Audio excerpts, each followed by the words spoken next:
6월 16일 디모데후서 1장 2절 말씀을 가지고 삶의 진정 필요한 것들이라는 제목으로 함께 말씀을 나누도록 하겠습니다. 우리는 누구나 삶을 살아가면서 내가 소중하게 생각하는 것, 내가 가장 가치를 두는 것, 그런 것들을 추구하며 살아가게 됩니다. 사실 그러한 것들은 우리의 삶을 이끌어가는 원동력이 되기도 하고요. 우리가 부딪히는 고난이나 어려움들을 이겨나갈 수 있도록 이끌어주는 그런 힘도 됩니다. 그래서 그것이 어떤 사람에게는 가족의 평안, 행복일 수도 있고요. 어떤 사람에게는 물질적인 안정이 가장 중요하게 생각되어지는 것일 수도 있고요. 또 어떤 사람에게는 자신만이 가지고 있는 규칙, 원칙, 소신 이런 것들을 목숨보다 더 소중하게 생각하며 지키려고 하는 사람들도 있습니다. 그렇다면 하나님의 백성들은 과연 어떤 가치를 가장 사모하며 또 그 가치를 붙들고 살아가야 할까? 하나님을 알지 못하는 세상 사람들이라면 얼마든지 그러한 것들을 붙들고 살아갈 수 있지만 우리는 하나님의 백성으로 구원받은 하나님의 자녀로 살아간다면 그들과는 조금 다른 가치관을 가지고 다른 우선순위를 가지고 삶을 살아가야 하지 않을까. 바울은 오늘 디모데후서를 쓰면서 형식적인 편지의 인사글이 아니라 바울이 삶 가운데 추구하고 바울의 삶 가운데 고백하고 있는 중요한 내용을 오늘 디모데에게 권면하고 있습니다.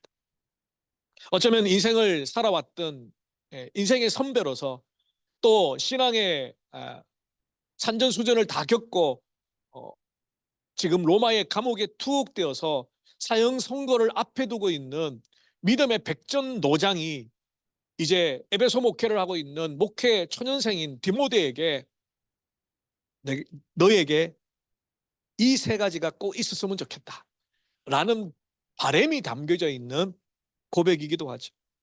하나님 아버지와 우리 주 예수 그리스도로부터 은혜와 긍휼과 평강이 내게 있을지 이것이 너의 삶의 중심에 있기를 원한다. 오늘 우리에게 현대를 살아가는 우리에게 어쩌면 바울의 입을 통하여 하나님은 동일하게 우리에게 꼭 필요한 이 세 가지를 말씀하고 있는 것 같습니다. 우리의 삶 가운데 이 세 가지 가치가 다시 한번 내 삶 가운데 충만하기를 원하는 마음으로 함께 말씀을 나누겠습니다. 바울이 인생을 살아가면서 필요한 것들이 많이 있었을 겁니다. 여러 번의 전도 여행을 하면서 물질도 필요했을 거고요. 건강도 필요했을 것이고 또 많은 동역자들도 필요했고요. 그 일들이 순조롭게 진행될 여러 가지 필요한 것들이 많았을 겁니다. 바울은 실제로 자신의 몸에 찌르는 가시가 있어서 그것을 빼달라고 하나님 앞에 기도하기도 했습니다. 뭐 그 가시가 무엇인지는 잘 모르지만 아무튼 바울의 사역에 늘 걸림돌이 되는 뭐 안질이라고 말하기도 하고 간질이라고 말하기도 하고 어떤 학자들은 치명적인 예수 믿기 전에 도덕적인 결함 실수라고 말하기도 하고 뭐 그런 추측들이 있지만 아무튼 바울은 그것을 하나님 앞에 빼달라고 간절히 기도하기도 했습니다. 또 가난한 교회의 물질을 도와달라고 믿음의 성도들에게 요청하기도 했습니다. 그렇지만 바울의 삶 가운데 바울은 그러한 것들보다 더 중요한 것을 추구하고 있었습니다. 그것이 오늘 본문에 나오는 은혜와 긍휼과 평강이었습니다. 근데 이것이 은혜와 긍휼과 평강은 우리가 기억해야 될 첫 번째는 뭐냐면 우리에게서 나오는 게 아니라는 거예요. 내 노력이나 내 의지나 내 종교적인 어떤 열심으로 만들어낼 수 있는 것이 아니라는 겁니다. 바울은 이것을 이렇게 표현합니다. 하나님 아버지와 그리스도 예수 우리 주께로부터 은혜와 긍휼과 평강이 내게 있을지어다. 하나님 예수 그리스도께로부터 오는 평강이 아니라 그분으로부터 오는 은혜가 아니면 긍휼이 아니면 그것은 가짜입니다. 우리에게 진짜 평안을 주는 것, 우리에게 진짜 은혜를 주는 것, 긍휼을 주는 것은 하나님께로부터 오는 것이 진짜예요. 예전에는 참기름이 그냥 참기름이었어요. 왜냐하면 가짜를 만들어낼 생각을 안 했기 때문에. 그냥 진짜 깨 짜가지고 참기름 팔았어요. 근데 언제부터인가 참기름에 가짜들이 자꾸만 섞여요. 그래서 진짜 참기름. 아, 이건 진짜 참기름이다. 그 진짜 참기름이라고 이름을 붙여도 진짜 참기름이 아닐 때가 많아요. 그래서 진짜 순 참기름, 순이라는 퓨어, 진짜 0.1% 다른 거 안 섞이고. 근데 그게 자꾸만 이제 진짜 참기름이라는 것을 설득하려다 보니까 자꾸 앞에 뭐가 붙어요. 진짜 순 참기름. 그 저희 어머니가 저희 한참 어렸을 때죠. 어떤 할머니가 아파트 단지를 막 헤매고 계셨어요.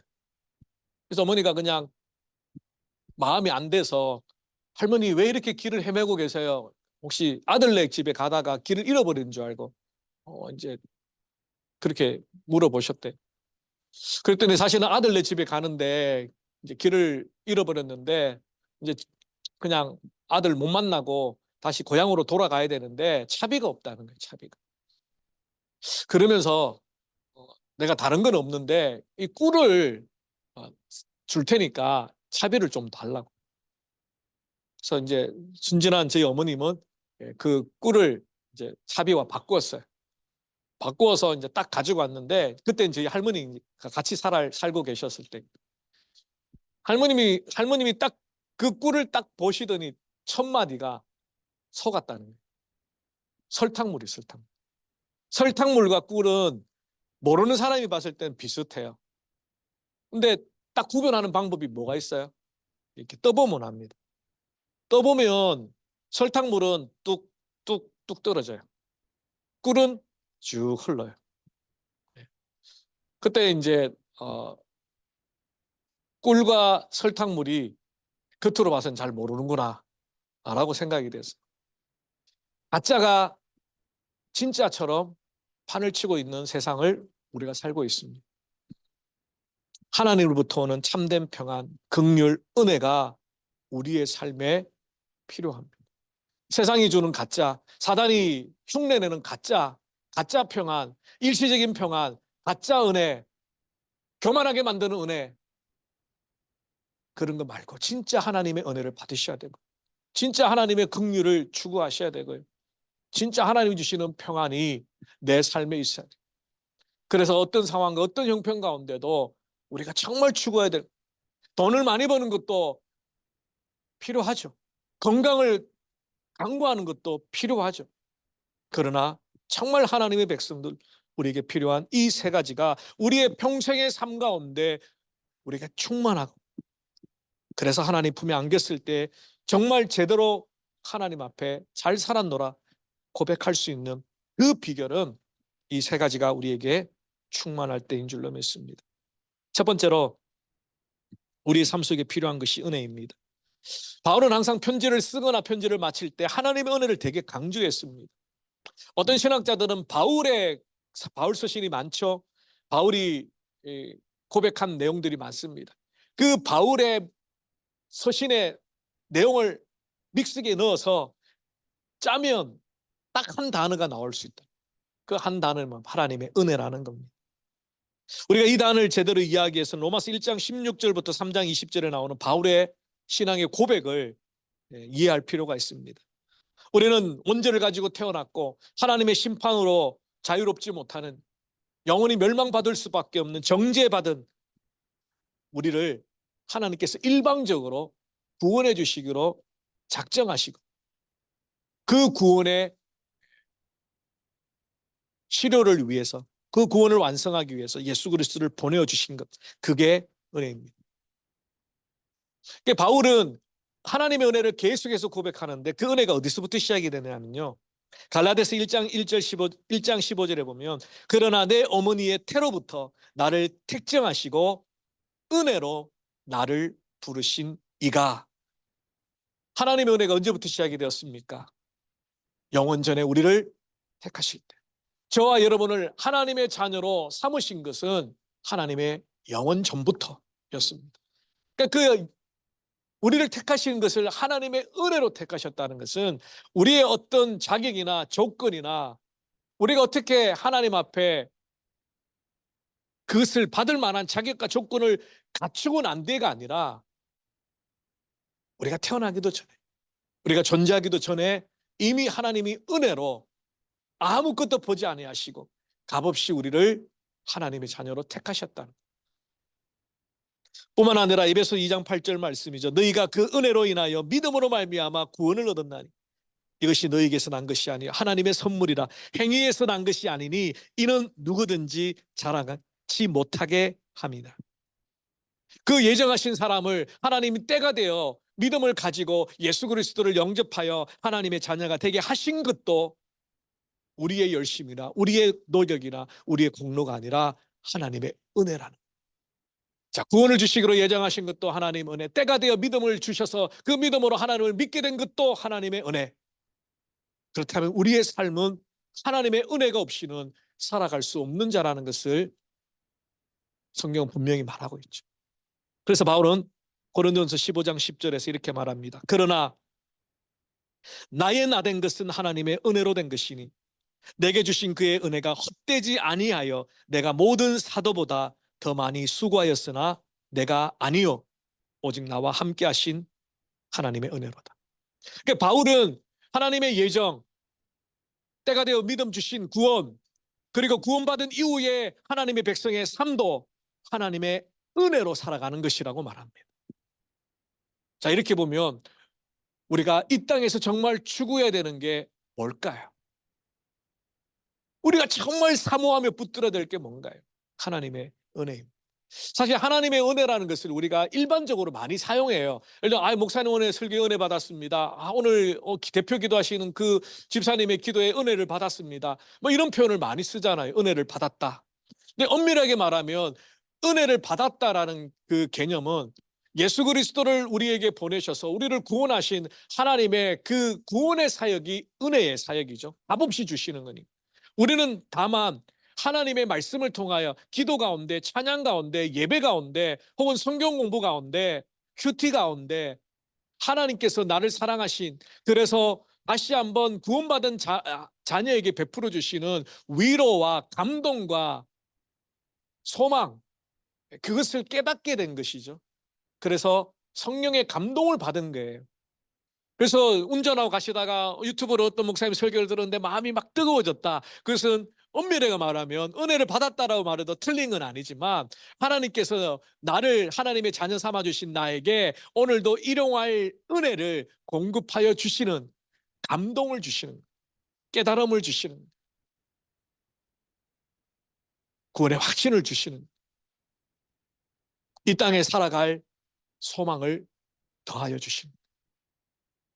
그렇습니다. 우리는 은혜로 구원받을 뿐만 아니라 은혜로 살아가야 합니다. 바울은 그래서 하나님의 은혜가 헛되지 않기 위하여 최선을 다했다는, 이것이 정말 하나님의 은혜를 깨달은 사람의 반응입니다. 우리가 받을 자격이 없는 자에게 값없이 주시고 믿을 자격이 안 되는 자에게 때가 되어 믿음을 주셔서 예수 그리스도를 주님으로 고백하고 믿겨지게끔 하셨던 하나님의 은혜, 그 은혜를 내가 정말 은혜로 기억한다면 바울의 고백과 똑같이 최선을 다해서 우리의 전 삶을 다해서 그 하나님의 은혜가 헛되지 않도록 그렇게 살려고 몸부림쳐야 돼요. 그러면서 하나님의 은혜를 구해야 합니다. 우리의 이 땅의 삶은 하나님의 은혜가 이끌어가지 않으면 다른 것들이 치고 들어오기 때문에. 왜냐하면 우리가 예수 그리스도를 믿기 전에 우리의 삶의 방식이 세상의 방식이었잖아요. 세상 사람들의 추구하는 것들, 사단이 꿰는 대로 종로로 타며 그렇게 살았기 때문에 예수 그리스도를 믿고 난 뒤에 하나님의 자녀가 신분적으로는 변화되었지만 여전히 내 생각, 내 가치관, 여전히 내 속에 있는 육신의 소욕은 죄를 향하여 쫓아가는 본성을 가지고 있기 때문에. 그래서 그것들을 어떻게 이깁니까? 그것들을 거슬러서 어떻게 다시 하나님의 백성으로 삶을 살아갑니까? 하나님의 은혜가 있어야 돼요. 말씀의 감동이 있어야 되고 깨달음이 있어야 되고 그 말씀을 통하여 다시 한번 믿음으로 결단하게끔 하시는 성령의 능력이 공급되어져야 한다는 것. 다시 한번 우리를 십자가 앞으로 끌고 가시는 그 하나님의 은혜를 기억합니다. 그래서 히브리서 4장 16절에 그러므로 우리가 긍휼하심을 받고 때를 따라 돕는 은혜를 얻기 위하여 은혜의 보좌 앞에 담대히 나아갈 것이라. 때를 따라 돕는 은혜라는 게 참 재밌는 표현이죠. 우리가 어떨 때는 하나님의 은혜가 정말 간절히 필요할 때가 있고, 어떨 때는 그냥 내가 삶을 무난하게 잘 살아갈 때도 있어요. 근데 이때라는 것은 꼭 힘들고 어려울 때만이 아닙니다. 여러분 한번 기억해 보십시오. 모든 일이 잘 풀리고 모든 일들이 다 진행이 잘 되고 염려도 없고 걱정도 없을 그때에 우리에게 더 은혜가 필요합니다. 자칫하면 그때에 내가 하나님보다 나를 더 의지할 가능성이 있다. 하나님께 내 삶을 전적으로 맡기고 하나님의 지혜를 구하기보다 내 방식대로 내 방법대로 하니까 별 탈 없이 잘 되네 라고 할 때 우리 속에는 교만이 들어오기 쉽습니다. 그래서 때를 따라 돕는다는, 우리가 정말 힘들고 어려운 고난의 때, 내 마음이 강팍해지고 정말 힘들 때 하나님 내게 정말 은혜를 부어주십시오 라는 기도도 필요하지만, 모든 일이 잘 되고 모든 것이 뜻대로 되고 평안할 때, 그때 하나님 나로 하여금 하나님 더 의지할 수 있게끔 은혜를 주십시오. 그 기도가 또한 필요하다는 것. 우리의 삶 가운데 하나님의 은혜가 가장 중요한 가치, 날마다 우리에게 필요한 가장 1순위의 가치로 고백되어지시기를 바랍니다. 두 번째로 우리의 삶에 필요한 것이 긍휼입니다. 어떤 학자들은 은혜와 긍휼을 동전의 양면으로 설명합니다. 예를 들면 하나님께서 은혜를 베푸시기 전에 가지시는 마음이 긍휼이라는 거예요. 긍휼. 하나님이 은혜를 베푸시며 예수 그리스도를 우리에게 값없이 주시기 위해서 굽는 마음이 우리를 불쌍히 여기는 마음이, 긍휼히 여기는 마음. 이것이 구약 성경에서 하나님의 성품을 나타내는 가장 대표적인 단어 헤세드입니다. 헤세드. 이것은 은혜랑 좀 비슷한 개념인데요. 그냥 우리를 불쌍히 여겨주는 거예요. 죄에 대해서 심판하셔야 되는 하나님의 공의, 하나님의 정의, 하나님의 분노, 그 이분이 있어서 죄값을 치르도록 하시기 위하여 매를 드셨다가도 하나님의 본능상, 본성상 우리를 불쌍히 여기시는 말. 하나님의 공의의 성품대로라면 매를 때리셔야 되죠. 심판하셔야 되죠. 징계하셔야 되죠. 지옥에 보내셔야 되죠. 그런데 헤세드의 마음이 동하셔서 인자를 베풀어. 그러니까 한글 성경에는 같은 언어라도 인자, 인애, 긍휼 이렇게 한글 성경이 다 다르게 번역이 돼서 다른 단어처럼 헷갈릴 수 있는데, 그 단어는 헤세드라 딱 한 단어입니다. 우리는 그 긍휼을 구해야 됩니다. 요한복음 3장 16절 대표적인 말씀이죠. 하나님이 세상을 이처럼 사랑하사 독생자를 주셨대. 이 세상을 사랑하신 것은 긍휼의 마음이죠. 독생자를 주신 것은 은혜를 베푸신. 그래서 어떤 학자들은 이 두 가지가 함께 간다는 거예요. 우리가 하나님께 은혜도 구하지만 긍휼도 구하는 게 같은 의미라고 그렇게 설명하기도 합니다. 근데 이 헤세드라는 단어를 조금 더 찾아보니까 원래 어원은 열심이라는 뜻입니다. 열심, 열망, 간절함.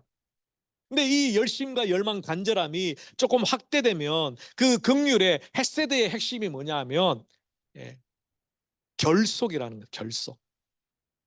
쉽게 말하면 안 떨어지는 것, 꽉 붙어 있는 것.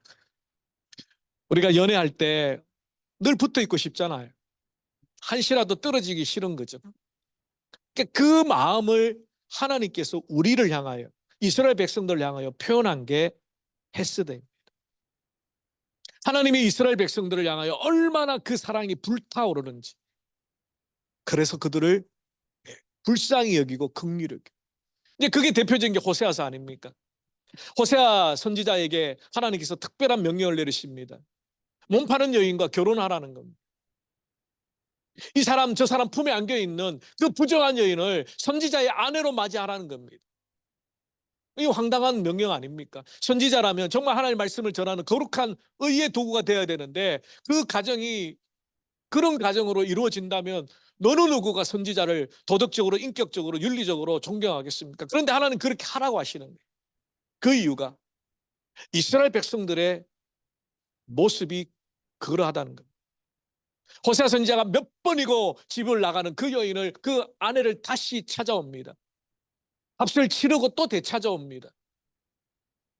저는 그 호세아서의 포커스가 몇 번이고 범죄한 그 이스라엘 백성들이 다시 회개하고 돌아오도록 만드는 그 하나님의 말씀의 포커스라고 생각했는데 아니더라는 그 반대, 하나님의 변함없는 사랑을 강조하는 성경이 호세아서입니다.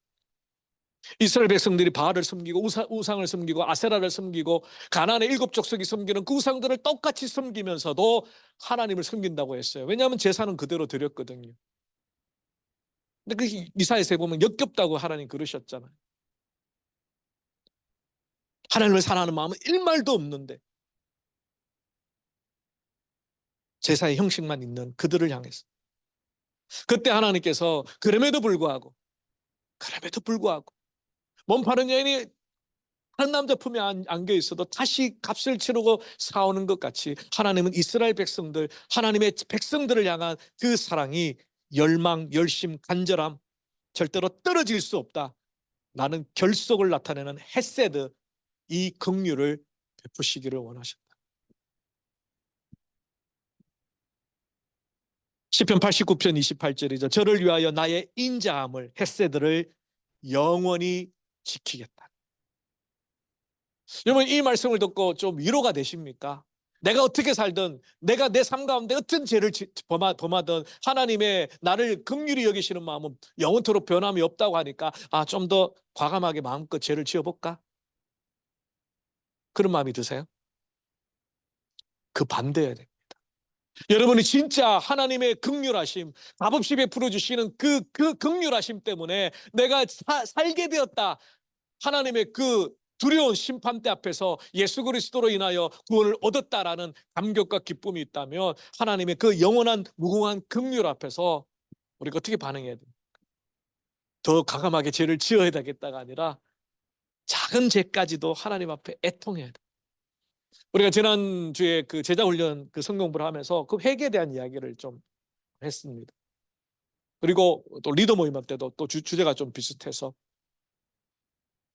전인격적인 이런 이제 개념을 설명을 하다 보니까 우리가 입술로만 하는 것이 회개가 아니고 성령은 인격이시기 때문에 우리의 전인격을 건드리십니다. 죄를 깨닫게 하시는 거죠. 그래서 죄를 깨닫게 하시는 성령의 은혜는 너무너무 큰 축복입니다.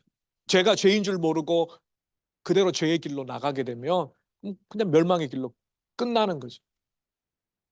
그런데 죄를 깨닫게 해주시는, 그 죄가 죄의 십자가 앞에서 얼마나 내가 처참한 애통하는 마음, 죄의 애통함을 주시는. 세 번째가 죄로부터 돌아서려고 하는 이 죄를 깨닫고 죄를 애통해야 하고 더 이상 이 구질구질한 죄가 나를 다스리지 못하도록 나를 이제 하나님께로 돌아가겠다 하는 것이 회개입니다. 입술로 내가 잘못했습니다, 하나님 제가 죄를 지었습니다, 용서해 주십시오, 이게 회개가 아니라 그 죄를 내 가슴에 묻고 하나님 앞에 애통해 하는 것. 그래서 구약에서는 죄를 회개할 때 어떻게 했습니까? 머리에 죄를 뒤집어 쓰고 옷을 찢고 금식하며 애통해 하는 것. 그리고 죄로부터 돌아서는 것. 다시 반복하여 그 죄를 짓지 않기 위하여 몸부림치는 것.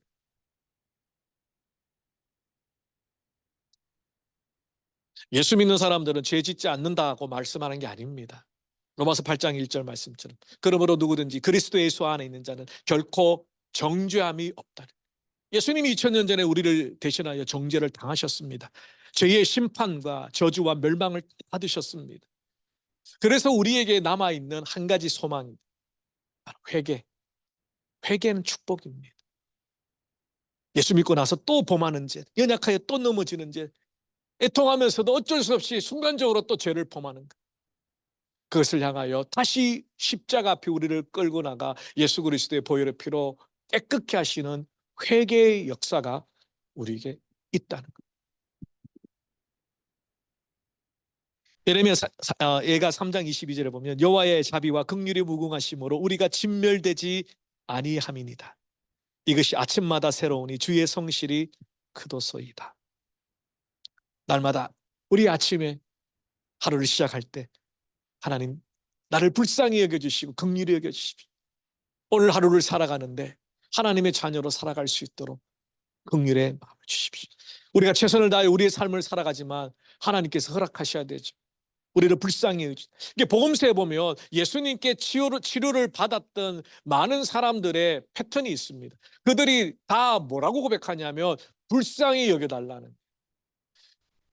주류병 앓은 자가 38년 된 그 여인이 예수님 옷자락 붙들고 나음을 받았습니다.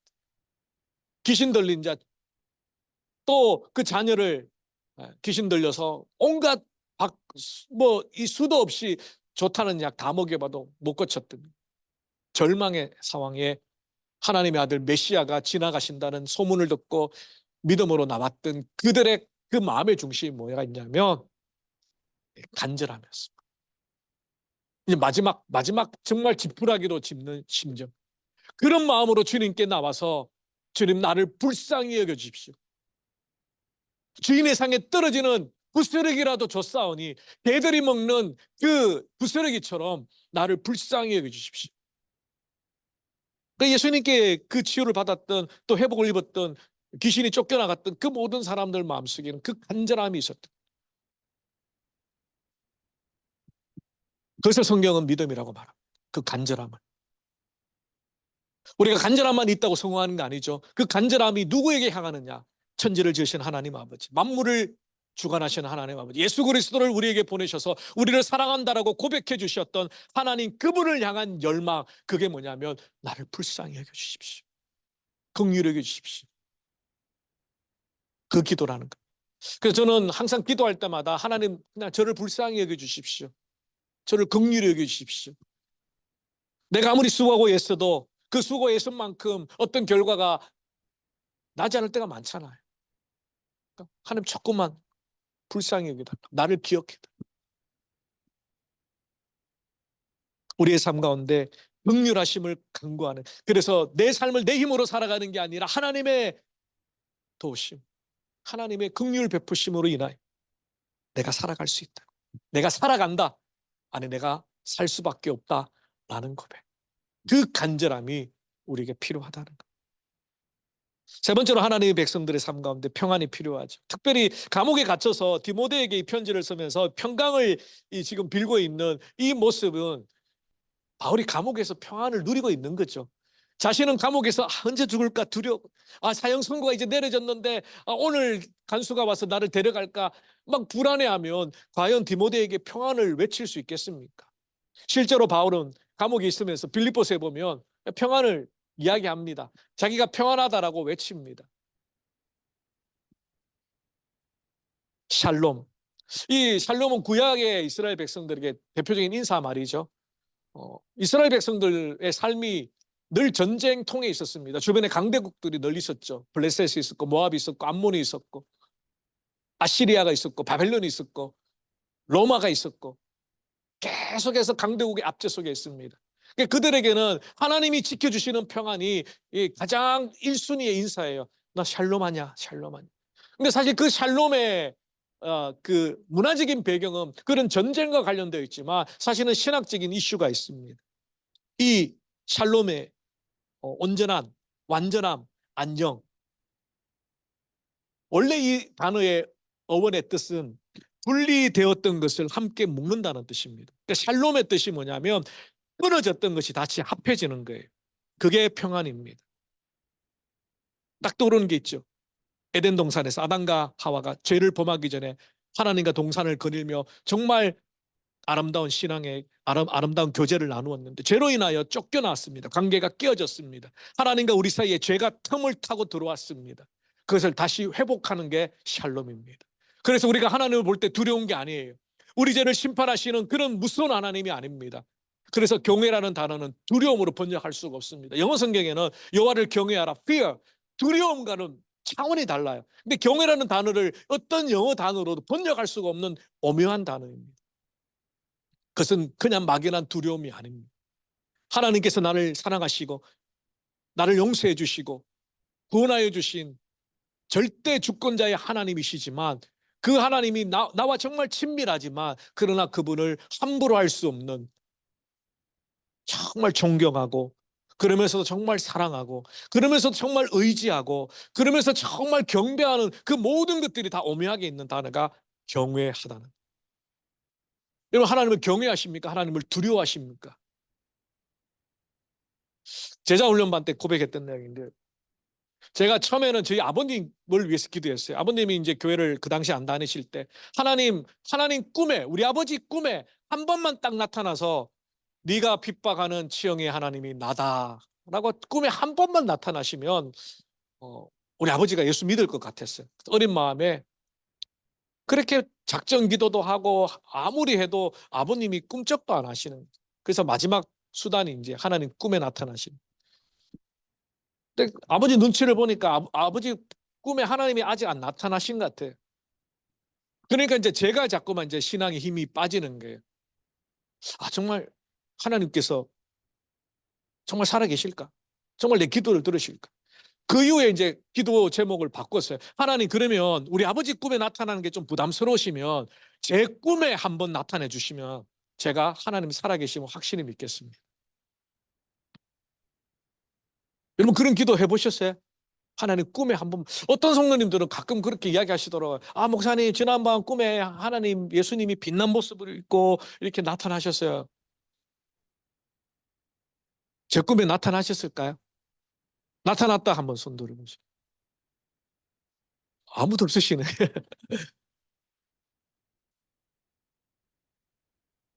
새벽에 자는데 누가 문을 이렇게 두드리시더라고요. 제가 딱 그 전날 밤에 그렇게 기도하고 하나님 꿈에 나타났으면 좋겠다. 기도하고 잤는데 새벽에 누가 아파트 문을 이렇게 두들기시더라고요. 누구예요? 누구실까요? 제가 그렇게 기도했잖아요. 밤에 자면서 하나님 나타나달라고. 내 꿈에라도. 근데 문을 두드는 순간에 제가 예수님인 것 같은데 문을 못 열겠더라고요. 왜요? 무서워서. 겁이 딱 나더라고요. 아, 그때 제가 아직까지 주님을 만날 준비가 안 돼 있구나. 이렇게 생각을 했어요. 꿈이든 뭐 환상이든 예수님을 보는 것이 그렇게 중요하진 않아요. 우리는 이미 하나님의 말씀이 있습니다.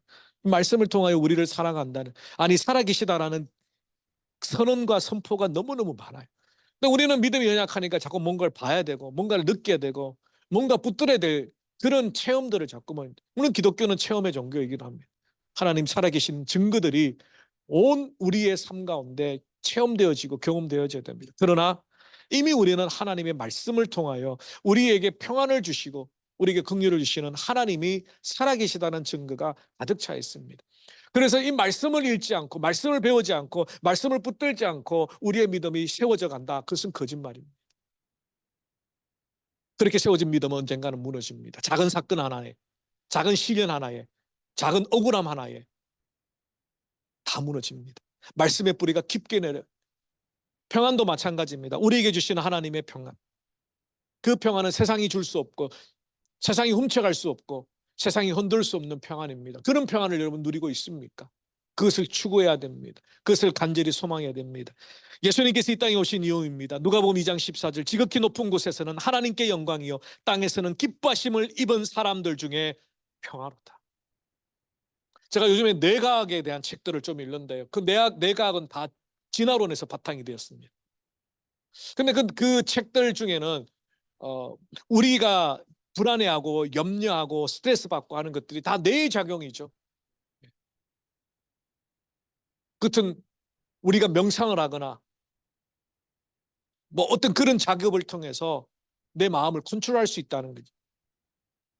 내 성경은 뭐라고 말합니까? 요동치 않는 참된 평안. 환경이 바뀌지 않았지만 내 마음이 담대해지는 평안. 정말 절박한 상황 가운데서도 요동치 않는 평안. 그것은 하나님께서 하늘로부터 주신다. 바울도 그랬고요. 스데반 집사도 그랬습니다. 돌에 맞아 순교가 되어져 가는 과정 가운데서도 하늘로부터 오시는 하나님의 평안 누리게 되었다. 요한복음 16장 33절만, 이것을 너희에게 이르면 너희로 내 안에 평안을 누리게 하려 함이라.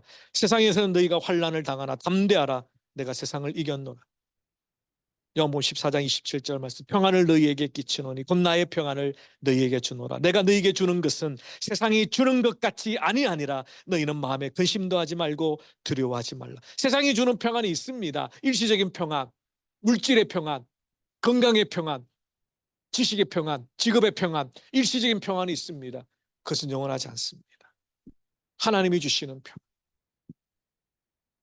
이 땅을 살아갈 때 순간순간 하나님이 주시는 평안으로 넉넉히 이기고 남은 그런 축복이 우리에게 필요합니다. 말씀을 정리하겠습니다. 존 스토 목사님은 이 부분을 이렇게 정리를 했습니다. 그 단어들은 죄 가운데 있는 인간의 가련한 상태와 그럼에도 불구하고 그를 향하신 하나님의 크신 사랑을 말해준다. 은혜가 받을 자격이 없는 사람들에게 대한 하나님의 인자하심이라는, 긍휼은 스스로를 도울 수 없는 약하고 무력한 자들에게 베푸시는 것이다. 예수님의 비유들을 보면 선한 사마리아인이 강도 만난 사람에게 보여준 것, 왕이 도저히 갚을 수 없는 큰 빚을 진 종에게 베푼 것, 1만 달란트 빚진 자의 그 비유죠. 그것이 바로 긍휼이다. 그리고 비방자였고 박해자였던 다소의 사울을 회심하게 한 것도 긍휼이다. 평강은 화목, 곧 불화로 망가진 삶의 조화를 회복하는 것이다. 우리는 하나님의 사랑이 주는 이 세 가지 복을 무가치한 사람에게 주시는 은혜, 무력한 자에게 주시는 긍휼, 안식이 없는 자에게 주시는 평강이라고 요약할 수 있을 것이다. 사랑하는 성도 여러분, 우리가 정말 추구해야 되는 것, 우리의 삶에 정말 필요한 것, 하나님의 은혜와 긍휼과 평강입니다. 이 세 가지가 우리의 삶 가운데 추구되어질 뿐만 아니라 하나님이 주시는 이 세 가지로 인하여 우리의 삶이 어느 누구보다도 윤택하고 복된 그런 평생을 살다가 하나님 앞에 가시는 저와 여러분 되시기를 주님 이름으로 축원합니다. 기도하겠습니다. 살아계신 주님 감사합니다. 우리에게 끊임없이 은혜를 베푸시고 긍휼을 베풀어 주시고 평강을 주시겠다고 약속하셨습니다. 우리의 삶 가운데 이것이 가장 중요한 가치며 우리의 가장 필요한 것들이라고 우리가 붙들게 하여 주시옵소서. 일시적으로 있다가 없어지는 세상의 것들을 향하여 우리의 마음이 흔들리고 요동치는 것이 아니라 날마다 주시는 하나님의 은혜로, 긍휼로, 평강으로 이 땅을 승리하는 저들 되게 하여 주시옵소서. 감사하며 예수 그리스도 이름으로 기도를 올리옵나이다. 아멘. 우리 다